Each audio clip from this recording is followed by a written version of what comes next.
I'll tell you something I don't appreciate is Washington refusing to listen. Once again, by rejecting our invitation to participate, so this administration is just business as usual, providing lip service to the problems of this valley, giving hope, but providing no change. And I want to thank, coming up today, Fred Starr, farmer in Bakersfield, representing many of my constituents down there, a director on the Kern County Water Agency as well. The frustration that it comes down to, this is about jobs, the economy that we're seeing. You go along the highway, we see the signs, foods grows where water flows. Those signs could just as well say, jobs grow where waters flow. Over 25 million Californians and thousands of acres of farmlands receive their water from the Sacramento-San Joaquin Delta region. In Kern County alone, agriculture production has an annual gross production value of over $4 billion. This is a vital part of our economy, but water shortages continue to threaten our county and contribute to our double-digit unemployment. The sad part is that there are solutions, but they are being ignored. My colleagues and I have introduced and continue to ask for votes on bills and amendments that will help fix this man-made drought. But these bills die because Nancy Pelosi and her Democrats will not allow even an up or down vote on the floor. That is why, again, I want to thank Devin Nunes. He introduced a discharge petition for Turn on the Pumps Act to force a vote of the important legislation. So I thank you for coming today. We want to listen to you, but we want to get the message out. It's unfortunate that the administration, even though we leave a seat for them, Mr. McClintock gave more than a 3-week notice, first of the year, that we would have this hearing. We no longer want lip service. We want change. Thank you. I look forward to the hearing. Thank you, Kevin. And finally, Congressman George Radonovich was not able to make it here today, but he sent his deputy, Kimberly Holding Kaufman, to deliver his statement. Thank you, Congressman McClintock. On behalf of Congressman Radonovich, I'd like to thank the members and the staff who've traveled to our San Joaquin Valley today for our water forum to make our water crisis a priority. As many of you know, Congressman Radonovich is spending time with his wife, Ethy, as she battles cancer and therefore is not able to be with us today.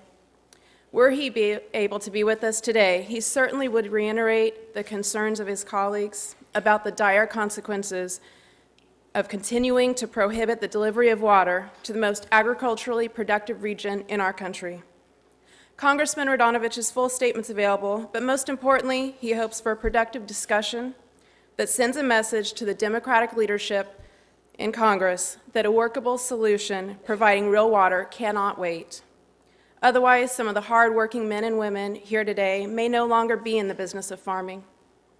The federal government must immediately provide a Delta solution allowing for water to flow to help feed our nation from the most agriculturally productive region in our country. Thank you. Thank you very much. Now I'm going to introduce our panel of witnesses, and again, we invited both the administration as well as a number of the environmental groups to come here to tell their side of the story, and it pains me greatly that they concluded that they didn't want to face the people of the Central Valley. I guess I can't say that I'm particularly surprised by that decision, but I am disappointed by it. Let me begin by recognizing Mr. Tom Birmingham, the General Manager of the Wetlands Water District, for 2 minutes. Thank you, Mr. Ranking Member. Thank you, Mr. Ranking Member and members of the House. Because of the limited time I have, I won't go into a lot of details about Westlands Water District and the plight that has been suffered by the people who farm, work, and live in that region. But let me say that Westlands Water District has been identified as ground zero of the water supply crisis that we have been suffering over the course of the last 20 years. It's been suggested over the last 3 years that the water supply shortages in the state of California are a result of drought. And in fact, the period from 2007 to 2009 was a dry period compared to the record of hydrology in the state of California. But it should now have become evident to everyone that the water supply for the west side of the San Joaquin Valley has nothing to do with hydrology. Over the course of the last several weeks, we've experienced significant precipitation, both in the form of snowfall and rainfall, in the watershed that serves the west side of the San Joaquin Valley. Today, the snowpack in that watershed is 117% of the long-term average for this time of the year. And we have significant outflow from the delta. But the pumps are being restricted under two biological opinions. First, we are losing 10,000 acre-feet per day under a biological opinion intended to protect anadromous fish issued by the National Marine Fisheries Service. Let me put that 10,000 acre-feet of water into real terms. That's enough water to irrigate 4,000 acres and to employ 75 farm workers with associated economic benefits for the communities. If new restrictions under a biological opinion issued by the Fish and Wildlife Service are triggered because of turbidity or take at the pumping plants, we'll lose an additional 8,000 acre-feet of water per day. And I'm speaking in real terms. This water is being lost today. That additional 8,000 acre-feet of water will represent the loss of 3,200 acres of irrigation per day and an additional 60 farm jobs per day.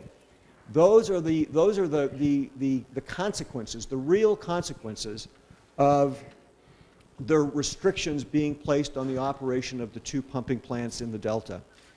It should also have become evident to everyone that we are not going to solve this problem unless Congress acts.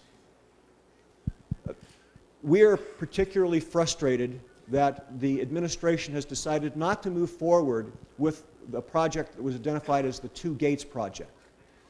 The biological opinion for the protection of smelt is based upon some assumptions concerning how turbidity affects the distribution of smelt in the Delta. We developed, along with a number of other agencies, an experiment to determine whether the operation of two gates in the western part of the Delta could influence turbidity in the Delta and thus prevent smelt from moving into the vicinity of the pumping plants. Just in December, we were told that that experiment could not go forward because the scientific underpinnings of the experiment, how turbidity affects smelt, are uncertain. That suggests that the limitations contained in the biological opinion are based upon science that is uncertain. Now, Mr. Bishop asked our impression of the Endangered Species Act.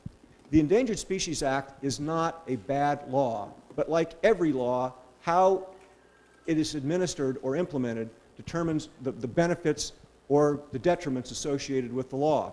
And in our circumstances, the Fish and Wildlife Service has consistently ignored the requirements of the Endangered Species Act, particularly the requirement that its decisions be based on the best scientific and commercial data available.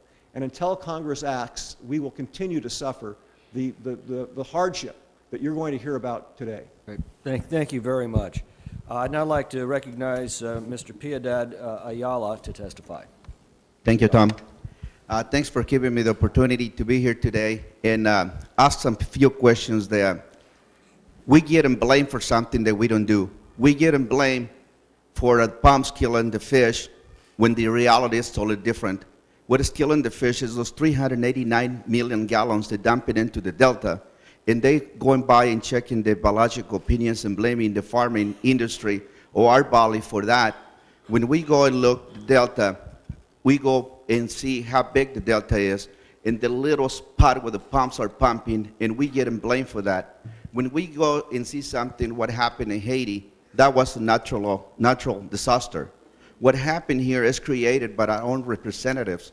Representatives, one day we elect representatives that should be working for us, working with us, or fighting for us, or defending us on the situations like what we're going through.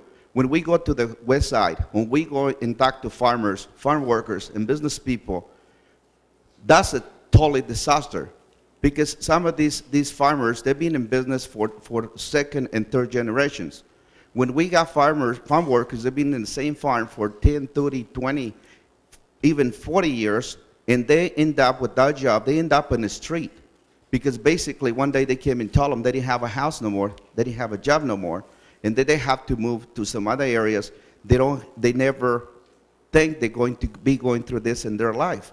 Some of these employers, when they go and see the farm workers, so some of us, when we go see our farm workers and we tell them, there's nothing there. When we see some of the farm workers in the food lines, farm workers that we used to see picking cantaloupes, harvesting, I know,